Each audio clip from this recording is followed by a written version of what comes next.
नमस्कार, मैं रजनीकांत, आप सभी का बहुत बहुत स्वागत है। जीवन में सफलता के हर इंसान के अलग अलग मायने होते हैं, अलग ख्वाब होते हैं, मंजिलें होती हैं और उन तमाम चीज़ों के बीच में संघर्ष की कहानी भी जुड़ी होती है। आज मैं ऐसे ही एक शख्सियत से आप लोग की मुलाकात कराने जा रहा हूँ, जो पेशे से टीचर हैं, मगर जो इनकी संघर्षों की कहानी है वो तमाम युवाओं को जानना चाहिए।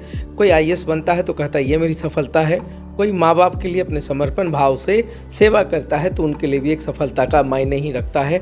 तमाम संघर्षों की कहानी देखा है, हर कुछ देखा है। आज इस युवा से आप लोगों के बीच रूबरू कराने जा रहा हूँ। साकेत आनंद, सबसे पहले आपका बहुत बहुत स्वागत है। हम लोग के बीच में आप आए हैं और एक ऐसे युवा हैं जिनको मैंने बचपन से देखा है, तमाम चीज़ें रही हैं।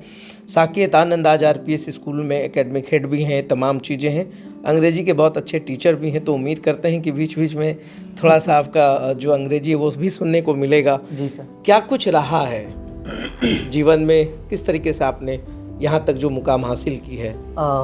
Thank you so much sir. सबसे पहले तो आपका बहुत बहुत आभार कि आपने मुझे इस लायक समझा कि आप मुझे इस जगह पर फिर से बुलाए।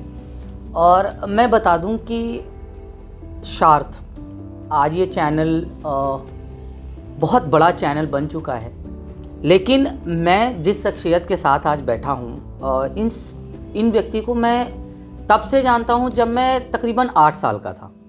और 8 साल की उस छोटी सी उम्र से लेकर अब तक मैंने सर आपके स्ट्रगल को देखा है, और उस स्ट्रगल से जो मैंने सीखा है वो मेरे लिए बहुत मायने रखता है। और उन सभी चीज़ों में सबसे बड़ा चीज़ है समर्पण। ये समर्पण का जो भाव है ये मैंने कहीं ना कहीं सर आप ही से सीखा है। मगर बच्चे जानना चाहेंगे, दर्शक जानना चाहेंगे, युवा जानना चाहेंगे, साकेत की जो जर्नी रही वो कैसी रही बचपन से लेकर अब तक? अगर सर मैं अपनी जर्नी को बताऊं तो बात है ये मॉडल मिडिल स्कूल की। तब मैं क्लास 5th का और 6th का स्टूडेंट रहा था, और उस दौरान मेरी एजुकेशनल क्वालिफ़िकेशन काफ़ी अच्छी चल रही थी। बट अनफॉर्चुनेटली उस वक्त जो इकोनॉमिकल कंडीशन हमारे घर की रही वो कुछ इस तरीके से स्ट्राइक हुई कि हर चीज़ कोलैप्स होने लगा। और उस दौरान फिर मुझे वापस से सरकारी स्कूल, जो गवर्नमेंट स्कूल है, वहाँ पे मैंने टर्न अप हुआ। मैं वहाँ पे मैंने पढ़ना शुरू किया। और उस दौरान जो मेरी पढ़ाई चली वो एक, आप समझ सकते हैं कि गवर्नमेंट स्कूल में जो हमारा एक माहौल बना, एक प्राइवेट स्कूल के बच्चे से अगर आप बात करें और उसे आप जैसे ही टर्न अप करवाएं गवर्नमेंट स्कूल की तरफ, तो कहीं ना कहीं उसे जो बैलेंस बनाना पड़ता है, तो उसमें मुझे काफ़ी दिक्कतें आई थी तब। लेकिन चीज़ें जो है वो आगे बढ़ने का नाम है, जीवन आगे बढ़ने का नाम है, एक जगह रुकने का नाम नहीं है। तो मैंने सोचा कि क्यों ना इस हालात से लड़कर इस पर विजय प्राप्त किया जाए, और मैंने वहाँ पर अपने आप को खरा साबित किया।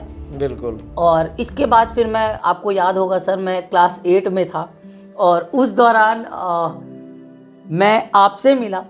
तब मैं आपके क्लास में आया था। मैं बता दूं आप सभी को, हो सकता है बहुत सारे दर्शक ऐसे भी हों जो नहीं जानते हों कि सर जो हैं आज आपके सामने पत्रकार हैं, आज आपके सामने सार्थ चैनल को लेकर आए हैं। लेकिन एक वक्त था जब हमारे इस बिहार शरीफ शहर में एक जुनून था बच्चों के बीच, और वो था दिशा का जुनून। और वो पुरानी बातें याद आ गई। जी सर, वो एक जुनून था, वो मैं बता नहीं सकता। कि अब कहा जाता है, मैं अभी देखता हूँ किसी ऑनलाइन चैनल्स पे या ऑनलाइन क्लासेस के दौरान कि बहुत सारे बच्चे जो हैं यहाँ वहाँ दाएं बाएं जैसे तैसे भीड़ बना कर पढ़ रहे हैं। वो दौर मैंने तब देखा जब मैं खुद क्लास 7 में था। आज के दौर की चीज़ें मैंने तब देख रखी है जब क्लास 7 की बात थी। उस समय हमारा बैच हुआ करता था और बच्चों की जो एक जुनून था, मजाल है कि वो कोई भी चीज़ हो जिसे छोड़ दे और क्लास को बंक कर दे, नहीं, ऐसा हो ही नहीं सकता था। तो वो एक दौर था सर, जब स्वर्णिम काल उसको कह सकते हैं। जी, एक स्वर्णिम काल, बहुत ही गोल्डन पीरियड रहा। और मुझे आज भी याद है कि उस वक्त आप हाफ पैंट में आते थे मेरे पास, और आज अच्छा लगता है कि एक शिष्य या एक छोटे भाई का आज इंटरव्यू ले रहे हैं हम। और क्योंकि मुझे लगता है कि कहीं ना कहीं बड़े लोगों का इंटरव्यू हर कोई ले लेता है, और मेरे लिए तो वही शीर्षक बनता है जो छोटे लोगों का एक स्ट्रगल होता है। छोटा इन द सेंस कि जो आदमी ग्रो कर रहा है शहर में, समाज में कुछ अच्छा कर रहा है, संघर्षों को भी देखा। आपके पिताजी का बहुत अच्छा व्यापार था, वो कोलैप्स कर गया, फिर वो साइकिल से वो भी दौर मैंने देखा, आज आप बाइक से हैं वो भी दौर देख रहे हैं। और तब और अब में जो सबसे अच्छी बात रही कि फैमिली को आपने काफ़ी इम्पोर्टेंस दिया। जी सर। और आज भी परिवार आपके लिए सर्वोपरि है। सर 2-3 चीज़ें हैं जो जीवन में अगर इंसान भूल जाए तो वो इंसान सफल होके भी असफल है। पहला जो मेरे अनुसार है वो है परिवार। अगर आपने अपने रूट को छोड़ दिया तो फिर आप ग्रो नहीं कर सकते। जीवन में जड़ अगर किसी का नहीं है, आप हमारा जीवन क्या है, एक वृक्ष के जैसा है सर।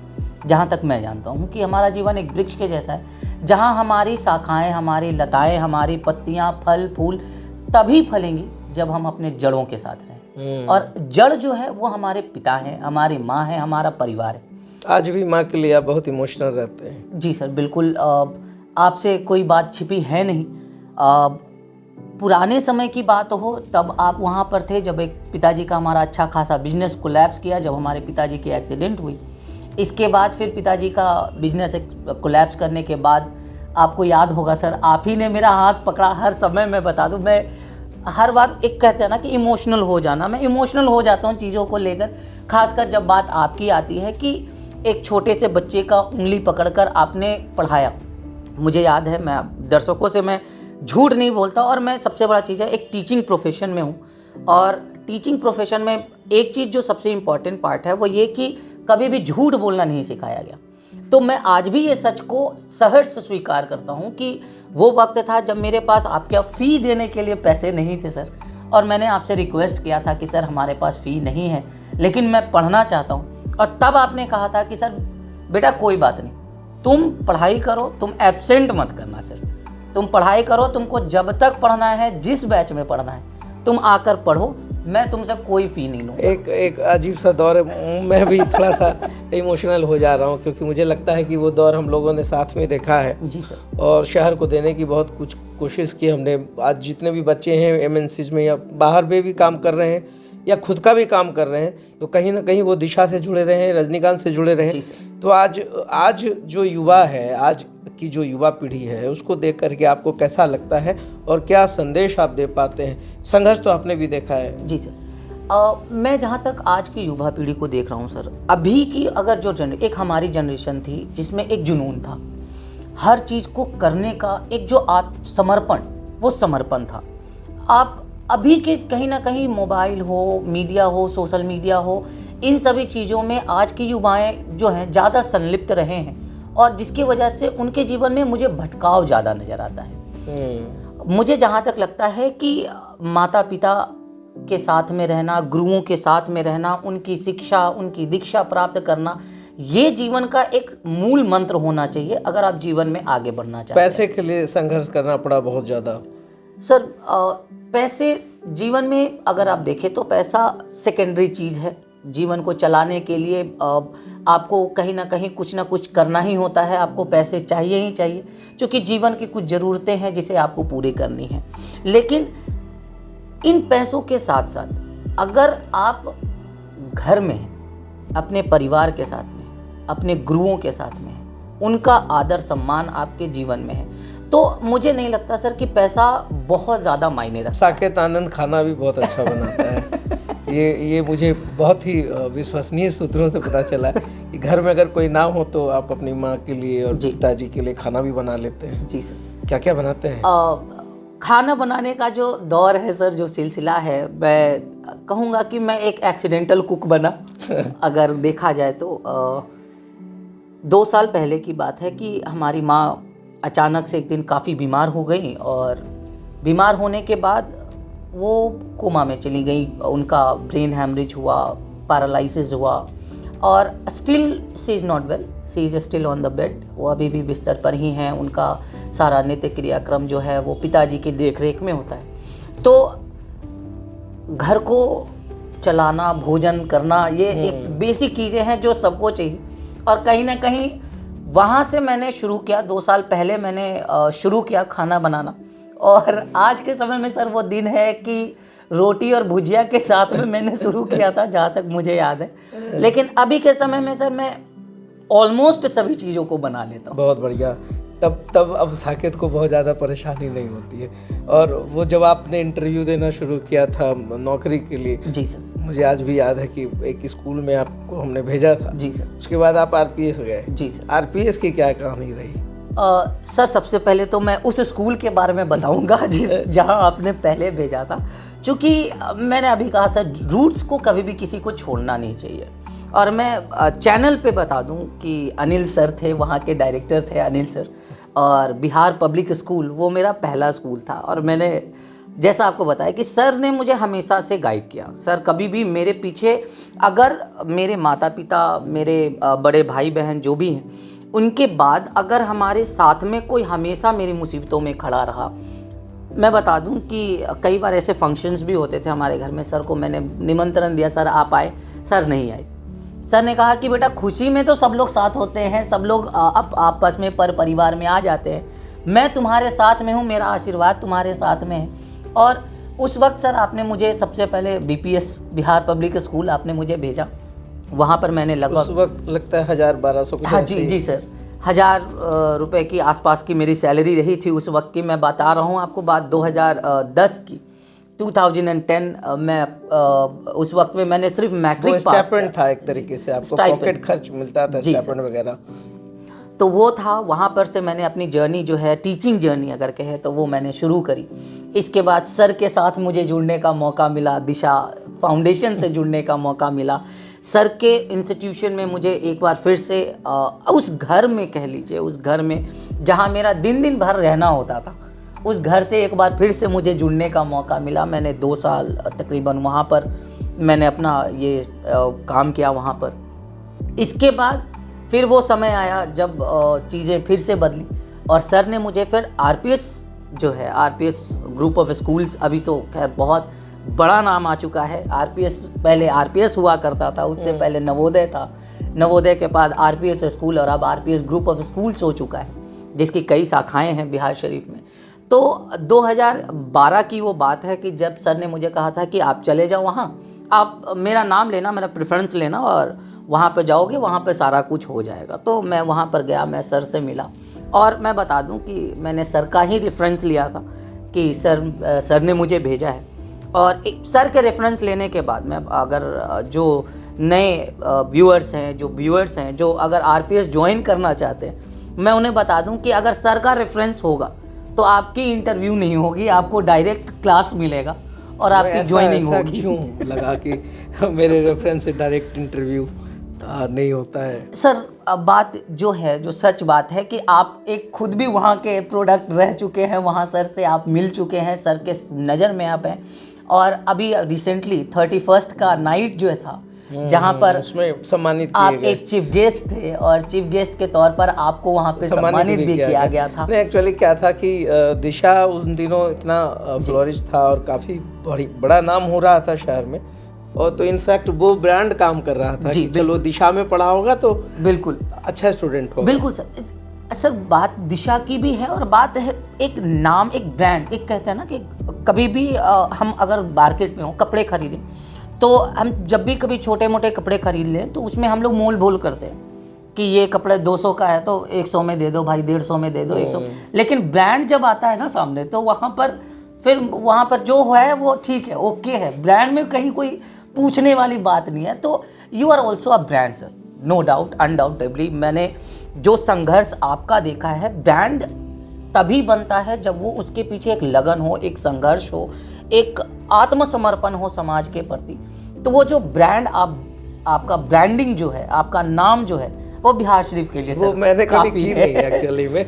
ब्रांडिंग के लिए तो कभी सोचे ही नहीं, ब्रांड के लिए भी नहीं सोचे, because still we are into ना प्रोसेस ऑफ लर्निंग। तो कभी लगता है लर्निंग का जो फेज होता है ना, उस वक्त में आप फिर अगर आपके अंदर ये है कि भाई हमको सीखना है, तो फिर आपका ईगो समाप्त हो जाता है, फिर आप 0 पे चले जाते हैं, 0 पे चले जाते हैं। फिर लगता है कि जो मिलना हासिल होना है, तो that is what exactly we had in our life. So अभी भी है स्टिल वही मेरा प्रोसेस है कि सीखना है, और सीखने में फिर आपका कोई टकराहट नहीं है, फिर आप एकदम हम्बल हो जाते हैं। बिल्कुल सर। और अभी सर ब्रांड की अगर बात चल रही थी तो एक लाइन में और इसमें ज़रूर कहना चाहूँगा कि सर कंपनी अपना जो है ना ब्रांडिंग की अगर मैं बात करूँ, मैं खुद भी, मैं जैसा आपने कहा कि हमारे पिताजी खुद एक व्यवसायिक थे, उनका अपना दुकान था, तो व्यापार को भी मैं बहुत अच्छे से जानता हूँ। तो ब्रांडिंग की अगर बात की जाए तो ब्रांडिंग कभी भी कंपनी खुद नहीं करती, उसका प्रोडक्ट करता है, और आपके सामने प्रोडक्ट बैठा है सर। अब बहुत खुशी होती है साकेत आपको देख करके। जब सुबह में आपने कहा कि सर मेरा ही क्यों, तो मैंने कहा कि बड़े लोगों के पीछे तो सभी लोग चले जाते भाई, उनका इंटरव्यू लो, आईएएस हो गए, बीपीएससी उन्होंने क्रैक कर लिया, मगर मेरे लिए वो ब्रांड है, मेरे लिए वो सेलिब्रिटी है जिसने अपने, मैं शुरू से इस मामले में बहुत स्पेसिफिक रहा, जो अपने माँ बाप का बहुत इज्जत करता है, अपनी पूरी ज़िंदगी झोंक देता है समर्पण और सेवा में। मैं समझता हूँ वही मेरे लिए सेलिब्रिटी है, वही मेरे लिए ब्रांड है, और उसका इंटरव्यू ज़रूर करना चाहिए ताकि लोग समझे।